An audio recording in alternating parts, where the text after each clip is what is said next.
გამარჯობათ. ცოდვა არის ეშმაკის გამოგონება, მასობრივი განადგურების იარაღი. სუნი არა აქვს, გემო არა აქვს, ფერი არა აქვს, მაგრამ კედლებში აღწევს და ყველაფერს ცოცხალს ანადგურებს. ზუსტად ამის მსგავსად, ცოდვა მოქმედებს მთლიანად ადამიანზე, არა მარტო სულზე, არამედ სხეულზეც. რაც უფრო დიდია დასხივების დოზა, მით მძიმე არის ხოლმე შედეგები, მით უფრო მალე კვდება ადამიანი. ვინმემ რო გაჩუქოთ რაიმე რადიოაქტიური, ხო მაშინვე გადააგდებთ. იმიტომ რომ იცით რომ ამ ერთი შეხედვით ლამას საჩუქარს უკან სიკვდილი მოყვება.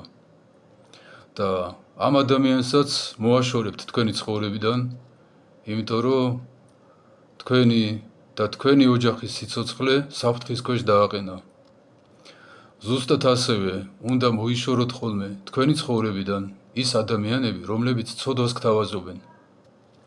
თუ თქვენი მეგობარი გასწავლით, რომ მოდი დავლიოთ, მოდი მოვწიოთ, ასე შემდეგ, მას სიკვდილი მოაქვს თქვენთვის. იმ მომენტში თქვენ ეს ქსიამოვნებთ, მაგრამ გავა დრო და შეიძლება ეს დრო ძალიან მოკლეც იყოს და ეს ცოდვა თავის ნაყოფს გამოიღებს.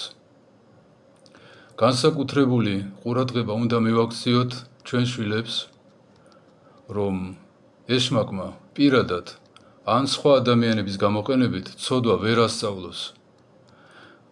და ჩვენი შვილები ისე გაიზარდონ, რომ არ იცოდნენ რა არის სიმთვრალე. არასოდეს არ დალიონ, არასოდეს არ დათვრნენ.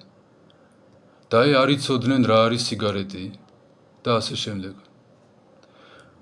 თუ თქვენთვის და თქვენი შვილებისთვის ბედნიერი ცხოვრება გინდათ, ცოდვა უნდა მოიკვეთოთ უფრო მეტად, ვიდრე რადიაციის წყაროს გადააგდებდით თქვენი ცხოვრებიდან. მერთვა გაგახაროთ.